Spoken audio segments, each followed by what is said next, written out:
안녕하세요. 크립토TV입니다. 이번 시간에는 내 부의 크기가 이것에 의해서 결정됩니다라는 제목으로 말씀드려볼까 합니다. 그 전에 최근 시장 분위기 그렇게 좋지 않습니다. 비트코인, 이더리움 공급 충격 우려 없이 이렇게 무리 없이 소화가 됐다라고 하는데요.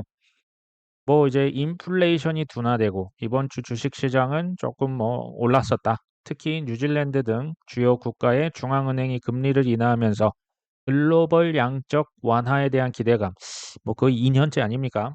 별 뉴스 같지는 않고요. 어찌 됐건 여기 이 마지막 한 문구 때문에 제가 이걸 가져왔는데, 단 시장은 미국 정부의 보유 비트코인 매도를 경계하고 있다. 이게 이제 항상 단 뒤에 그러나 뒤에를 항상 주의하실 필요가 있잖아요. 트럼프가 예전에 비트코인 2024 컨퍼런스 나와서 "내가 당선되면 비트코인 절대 팔지 말자."라고 얘기했는데 지금 당선됐습니까? 아직은 당선 전입니다. 지금 미국 정부에서 보유하고 있는 비트코인 개수가 21만 개가 조금 넘어갑니다. 이것을 팔지 말지 경계하고 있다.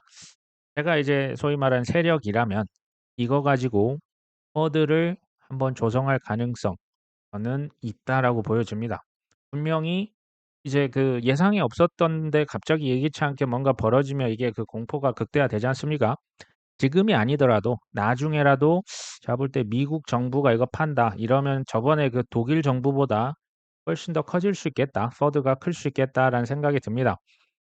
미국 정부가 팔면 기본이 되어 있고 준비가 되어 있는 분들은 그때 더 줍줍을 하시면 될 거고요. 아니다. 이번은 독일 정부 팬데믹급의 재앙이다. 여기에서 항상 위기에서 우리의 부는 조금 나뉘는 경향이 뚜렷하게 보입니다. 잘 될 때 상승장 때요. 때는 글쎄요. 이게 그렇게까지 효과가 없지 않나. 어떤 또 분석이 있습니다. 이건 조금은 이제 희망적인 분석이 될 수도 있겠지만 과거 패턴이 반복된다면 미국 대선이 끝난 이후에 비트코인이 급등할 것이다. 근데 이게 사실 무시할 수는 없어요. 왜냐하면 지난 2012년, 2016년, 2020년 다 뭐가 있었습니까? 이때 다 미국 대통령을 뽑았습니다. 대선이 겹쳐져 있죠. 이 당시에 비트코인은 장기간 횡보를 보이다가 하락장이 수년 이상 지속이 되다가 2 년, 3년 되다가 대선이 끝난 다음에 급등을 했었다. 가장 최근이 2020 년도 11 월, 12 월이거든요. 그때 한번 생각해 보시면 되겠죠. 비트코인 대선 전까지는 횡보 또는 약간의 하락이 있었는데 대선이 있는 11월 이후에 상승할 가능성이 크다. 이건 전제 조건이에요.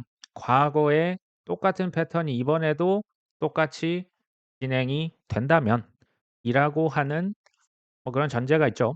자, 대선이 이제는 11월 5 일입니다. 이제 거의 코앞으로 다가왔죠. 근데 이게 신기하긴 해요. 매번 반복되지만 대선과 반감기와 코인 주기, 유동성 주기가 겹친다? 그냥 '아 과거에 그랬구나. 이번에도 대충 비슷하지 않겠느냐.' 저도 봅니다. 이건 좀 더 지켜보시면 되겠죠. 자, 데이터에 이런 게 나옵니다. 토큰화된 미국 국채 시장의 규모가 19억 달러를 돌파했다. 지금 소위 말하는 RWA 시장 침체와 함께 조금 저평가되고 있는 건 사실입니다. 그런데 RWA에서 가장 지금 첫 번째 주자는 뭡니까? 미 국채죠. 미국의 국가 부채를 코인화, 토큰화 시켜서 전 세계에 파는데 가장 월가에서 블랙락이 좀 앞장서고 있죠. 근데 지금 19억 달러면요. 이게 우리 돈으로 하면 2조 7천억 원 정도 됩니다. 솔직히 세 발에 정말 피도 안 됩니다. 그만큼 규모가 아직 작다. 지금 프랭클린 템플턴의 펀드 규모가 8억 4천만 달러, 블랙락의 비들 펀드보다 지금 더 많거든요. 또한 미국 그 이더리움 체인 위에 있는 미국 재무부 토큰, 그러니까 이제 국채죠. 시가총액은 14억 달러로 1위고 2위 블록체인을 스텔라 블록체인을 쓰고 있다라고 보여집니다.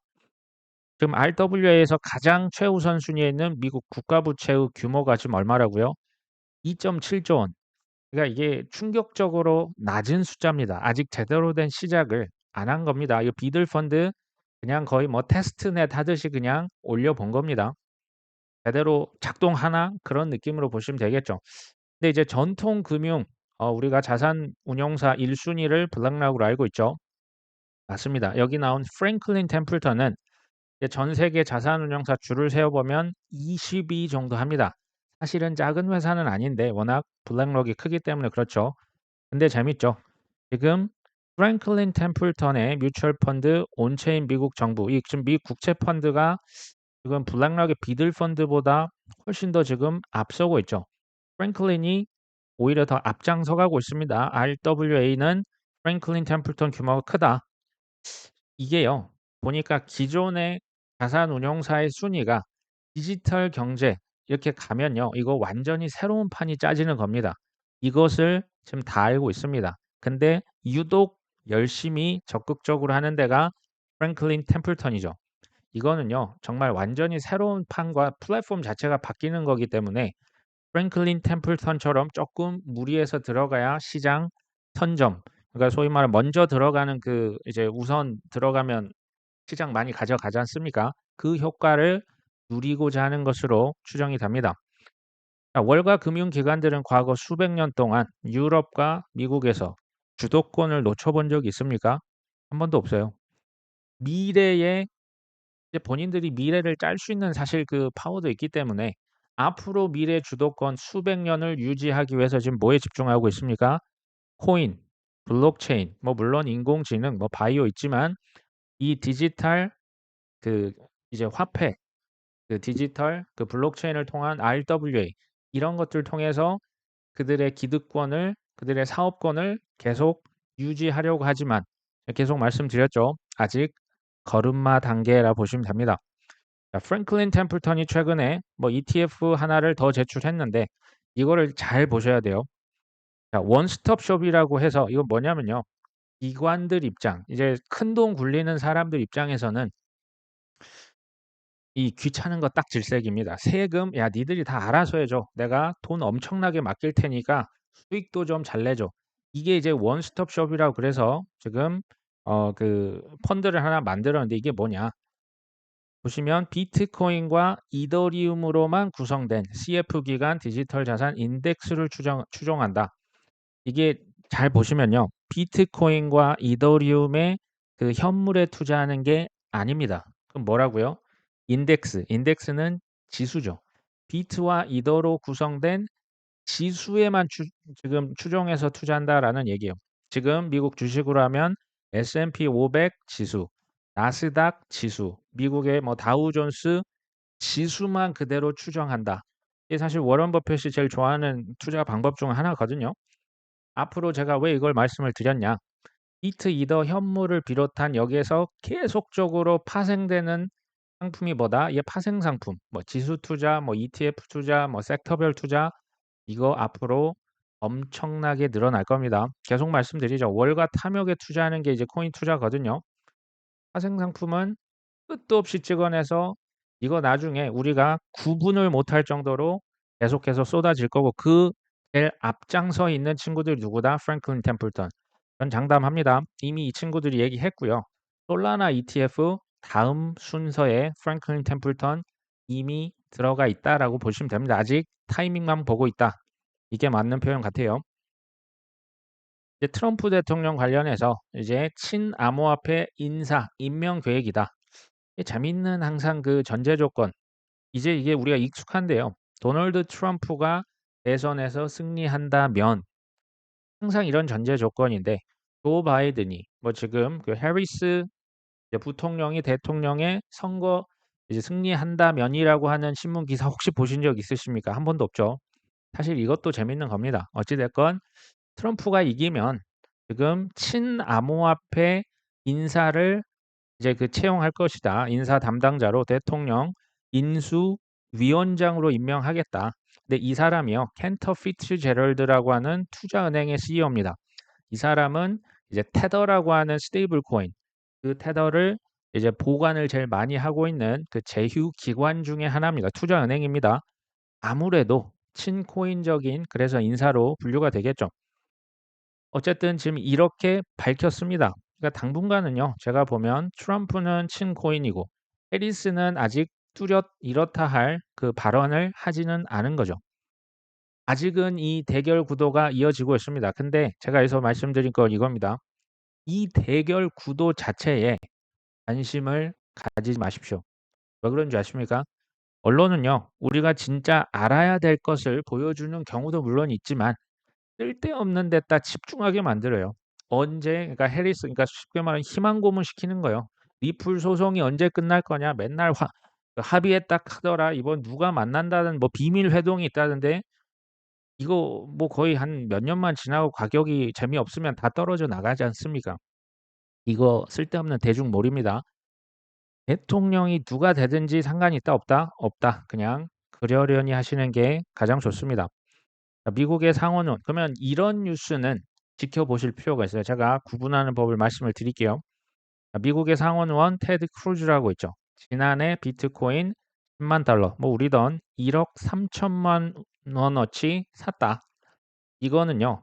사실 누가 뭐라 카더라 말이나 어떤 그 주장이 아니라 행동이잖아요. 팩트입니다. 그렇죠? 이 공화당 소속 상원 의원이 비트코인을 샀다 카더라. 이거는 팩트일 가능성이 높습니다. 왜냐하면 그 이제 그 공직자들 다 신고를 해야 되지 않습니까? 이런 말은요. 얼마든지 거짓말, 과장, 성동이 가능하지만 행동은 이해 가능합니까? 안 되는 거죠. 테드 크루즈라고 하는 사람은 지금 제가 뭐 과거 몇 년을 봤을 때 일관되게 친코인적 발언을 내놨습니다. 쉽게 말하면 일관성이 있고요. 그렇기 때문에 그의 발언은 신뢰도가 높습니다. 반면 뭐 JP 모건의 제이미 다이먼 회장과 같은 경우 항상 언행 불일치였죠. 그러니까 이런 말을 주장을 언론에서 말한다고 그대로 그냥 필터 없이 받아들이시면 또 속을 겁니다. 분별력이 필요하다. 지난 2분기에 주요 헤지 펀드에서 비트코인 현물 ETF를 47억 달러 보유를 하고 있다. 뭐 제인 스트리트, 뭐 카플라 등등이 들고 있었는데 이 두 개 헤지 펀드는 이제 IBIT, 그 비트코인 현물 ETF 많이 들고 있었는데 시타델, 사실은 이곳은 수익률도 높지만 그만큼 범법 행위도 많았다. 기억나십니까? 시타델, 게임스톱 사태도 시타델. 자, 여기에서는 현물 ETF보다 더 많이 들고 있는 게 뭔지 아십니까? 비토라고 하는 건 비트코인 선물 ETF입니다. 그러니까 이제 이 쿼터에 이 4분기에 헤지 펀드가 비트코인 현물 ETF 많이 보유했다. 이건 팩트죠. 이건 좋다. 이건 뭐 장기로 그래도 보유할 가능성도 있는 건데 지금 시타델 같은 경우는 현물보다 선물 ETF를 많이 들고 있다라는 것은 이 친구들은 그냥 뭐 중장기 투자라기보다는 언제 이렇게 변동성을 위아래로든 언제든지 둘 다 배팅을 하고 있다라는 준비입니다. 이거 자체가 나쁜 행위라고 볼 수는 없어요. 이거는 리스크를 해지하기 위한 수단인데 문제는 이것을 시장을 조작하는 데 잘못 쓸 수 있다는 거고요. 그중에 일부만 이제 소위 말하는 뭐 그 금융기관의 제재를 받을 뿐이죠. 그러니까 이런 것들을 그 구분하는 게 사실은 쉽지 않습니다. 자, 이것을 다시 한번 이 기사를 한번 보시면요. 마스터카드의 임원입니다. 이 사람이 기존 금융은 머지않아서 온체인으로 이 블록체인 얘기하는 겁니다. 온체인으로 전환이 될 것이다. 이거 행동입니까? 팩트입니까? 사실입니까? 아니 그 주장입니까? 팩트입니까? 이거 지금 주장하는 거거든요. 그러니까 이런 거 잘 살펴보셔야 된다. 기존 금융이 머지않아 온체인으로 전환될 것이라고 확신한다. 저도 동의합니다. 이것은 이렇게 될 확률이 지금 현재 굉장히 높아요. 왜냐하면 인프라망이 이미 다 깔려 있고 월가가 시장을 장악을 했습니다. 좀 이제 쉬운 말로 말씀드리면 기존의 스위프트 체제, 달러와 무역 대금 결제에서 앞으로 어떻게 변한다? 다극화 체제, RWA, 블록체인을 비롯한 온체인 체제로 이제 전통 금융이 디지털 금융으로 바뀐다.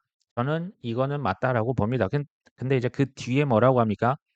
스테이블 코인이 이러한 전환의 최전선에 있어야 한다는 것은 조금 나는 회의적이라 본다. 장애물이다 이런 표현까지 씁니다. 스테이블 코인은 월가에서 이미 그 점을 찍었거든요. 왜 이런 얘기를 할까요? 스테이블 코인을 좀 비난한 거죠. 콕 집어서 서클과 테더 등 암호화폐 기업을 새로운 디지털 경제의 주도권에 두는 대신에 결제 서비스 및 기존 은행을 중심에 두는 방식을 취해야 된다. 무슨 얘기일까요? 서클 테더는 이제 스테이블 코인 발행 1위, 2위, 3위다. 근데 이 마스터카드 입장에서 한번 생각해 보시죠. 스테이블 코인 쓰고 기존 은행을 지금 이제 어떻게 보면 안 쓰는 거거든요. 자기들은 어차피 중개자입니다. 신용카드는 중간 수수료만 마진만 이제 가져가는 건데 결제 서비스는 비자, 마스터카드 본인들을 의미하고요. 기존 은행 중심, 쉽게 말하면 과거 100년, 200년 이상 좋은 수익을 거뒀던 기득권 중심이 되어야 된다. 지금 이런 표현을 쓴 거예요. 비자 카드, 마스터카드 그리고 코인 회사들, 스테이블 코인 회사와 기존 은행 누구랑 더 친하겠습니까? 상식적으로. 기존 은행들과는 지난 뭐 50년, 70년 이상 같이 했지 않았겠습니까? 그래서 스테이블 코인은 좀 별로 같아. 얘네들 장애물이야. 얘네들 조심해야 돼. 이런 표현을 썼다. 저는 이렇게 보여집니다. 그럼에도 스테이블 코인을 막을 수 있을까요? 이거 절대 못 막습니다. 이미 그렇게 설계가 됐고 지금 이미 그 실행 단계에 이미 왔죠.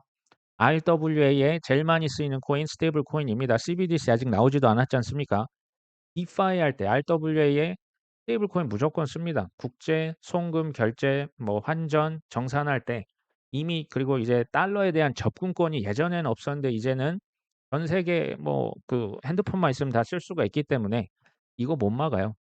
스테이블 코인에 그래서 제가 이 USDC와 테더가 이미 올라가 있는 고속도로 이 퍼블릭 블록체인도 뭐 15개 제가 계속 그래서 말씀을 드렸던 거죠. 말은 분별력이라는 채로 반드시 걸으셔야만 속지 않을 수 있습니다.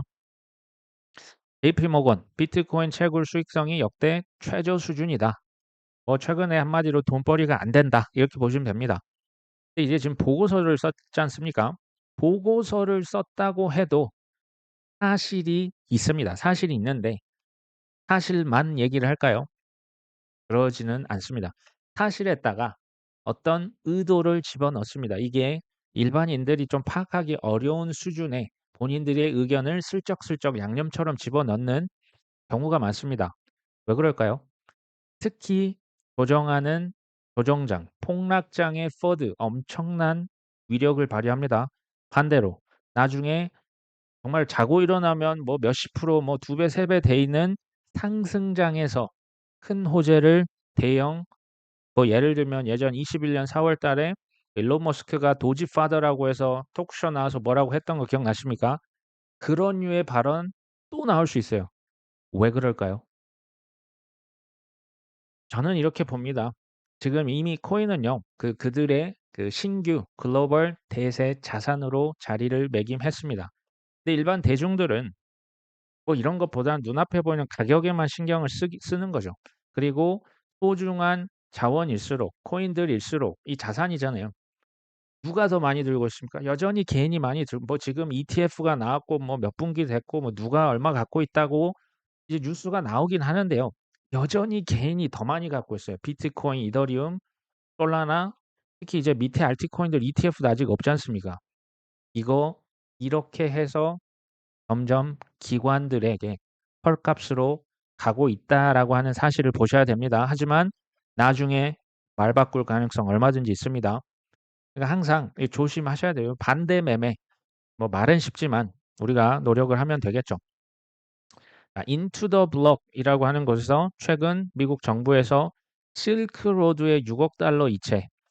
실크로드 이거 언제적 얘기입니까? 이거 2014년도 지금 와 이거 뭐 10년도 더 된 얘기인데 이거를 또 지금 뭐 매도 혹은 커스터디 목적으로 이체했다.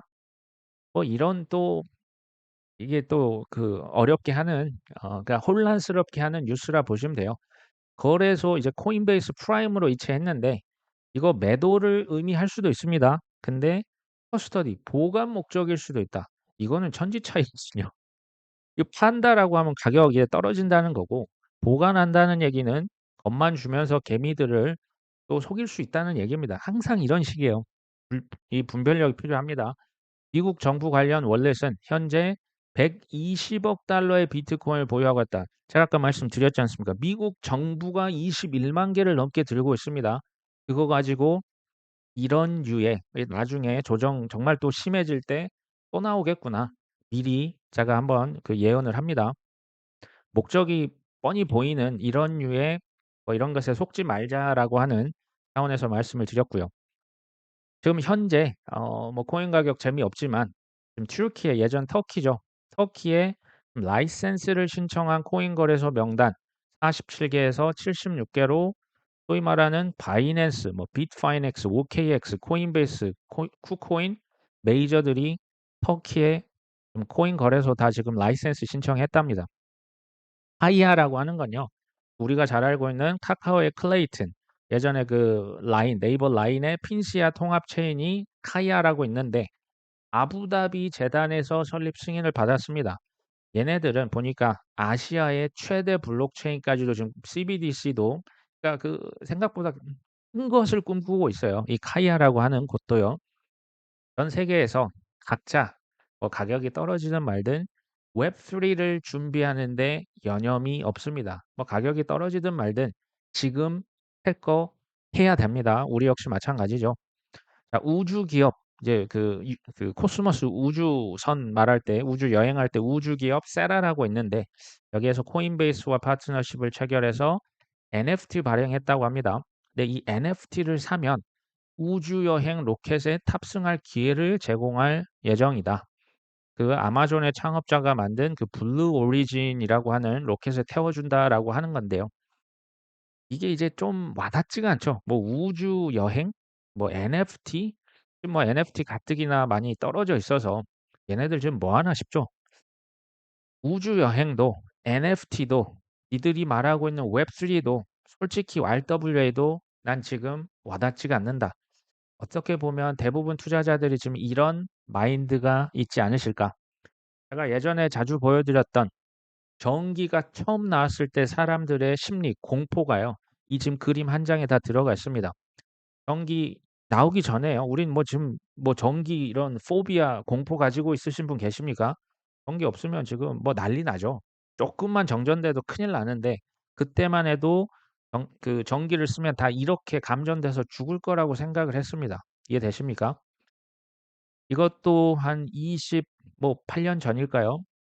90 년대로 기억하지만 뭐 지금이야 우리가 뭐 이 핸드폰 하나로 못하는 게 없잖아요. 근데 그때 당시는 걸어 다니면서 전화를 한다는 자체가 실은 잘 믿어지지 않는 어마어마한 혁신 아니었습니까?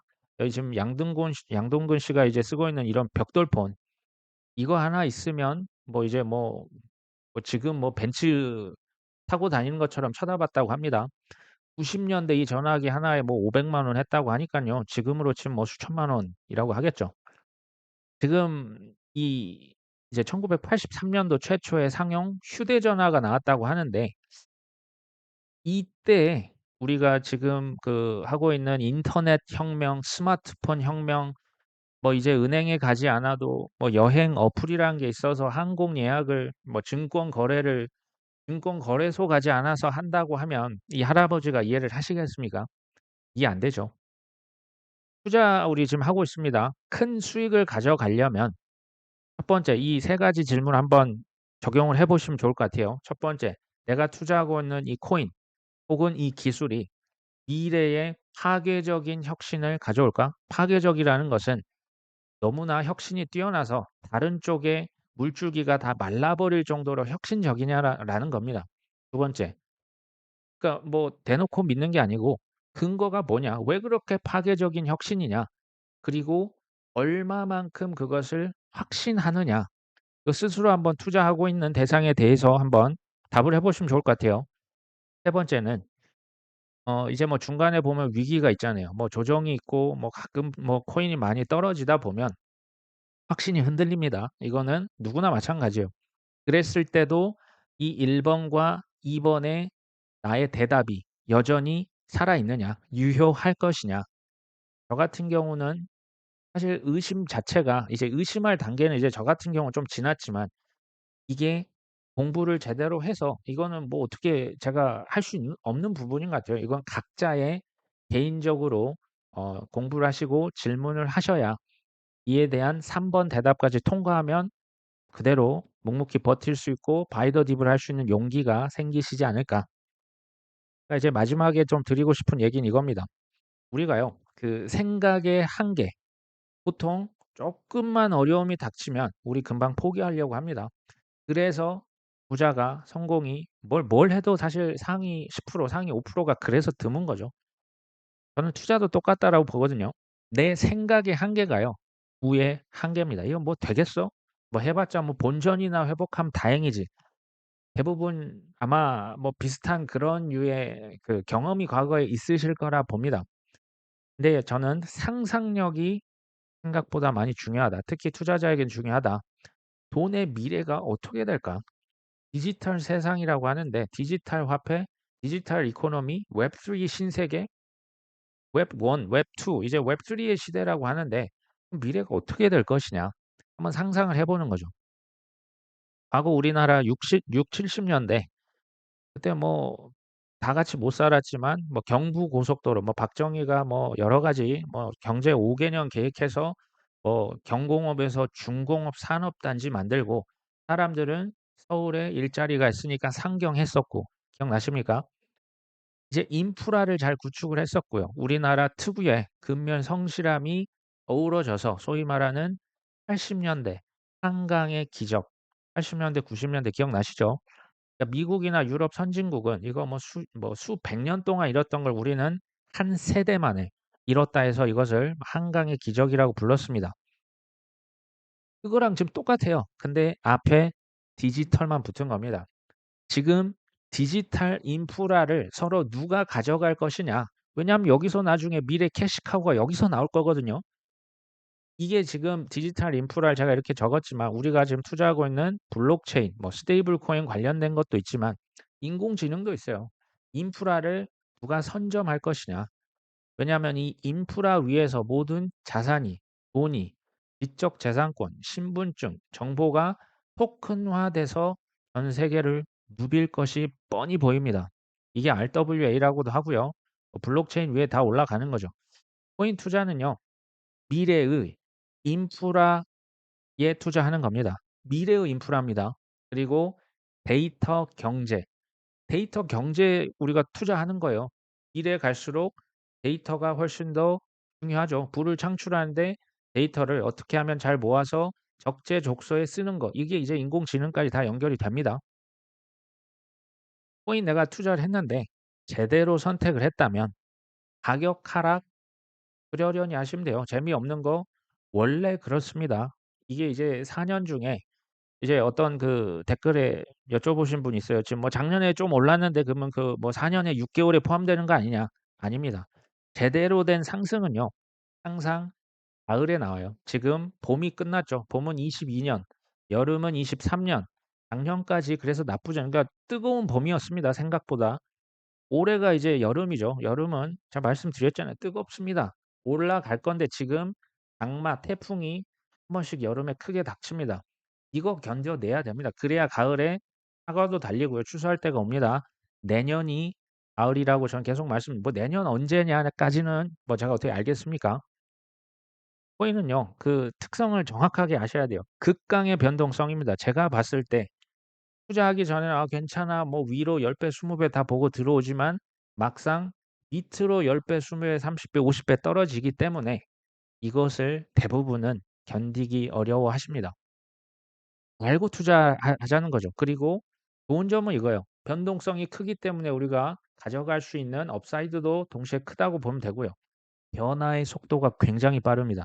이것도 안 좋은 쪽으로 보면 '뭐가 뭔지도 모르겠어.' 하면서 투자를 안 하실 수도 있지만 쪼끔만 공부를 해 보시면요. 이게 그 아까 "한강의 기적이 30 년, 40년 걸렸다."라는 건데 이 코인은 대략 4년 주기고요. 지금부터 제가 계속 말씀드립니다. 2030 년까지 앞으로 6년 동안 우리 자손 세대까지 다 볼 수 있는 엄청난 수익성이 바로 앞으로 6 년간 결정이 전 될 거라고 봅니다. 이것은 굉장한 장점이거든요. 상상력 제가 중요성 말씀드렸는데 지식 없는 상상력은 망상이 될 수 있습니다. 공부를 그래서 하셔야 이 지식을 기반으로 상상을 해 보실 이런 게 이제 필요한 거죠. 그래야 미래의 큰 기회, 물줄기를 잡을 확률이 높아지는 겁니다. 이렇게 좀 조정이 되고요. 하락할 때 공부를 해 놓는 게 '지금 당장은 무슨 가치가 있겠어.'라고 하지만 상승장이 되지 않습니까? 그러면 이때 큰 깨달음과 큰 지혜를 줍니다. 저는 이걸 여러 번 경험을 했었거든요. 투자는요, 지식을 현금으로 바꾸는 작업입니다. 이거 하는데 뭐가 도움이 될까요? 지금 재미없고 조정, 하락 시에 공부하시면서 현금 쌓는 거죠. 그러니까 우리 뭐 그 다이어트랑 똑같아요. 뭐 적게 먹고 많이 움직이시고 운동하시면 살 빠집니다. 알고 있죠. 알지만 행동이 쉽지 않지만 우리는 이제 확신하지 않습니까? 디지털 인프라 깔리고요. 나중에 RWA가 되고 전 세계 블록체인 CBDC 나오면 그때 기회 없을 겁니다. 지금 이 기회를 잡으실 수 있는 우리 구독자분 되셨으면 좋겠습니다. 오늘 방송 여기까지 합니다. 끝까지 시청해 주셔서 감사합니다.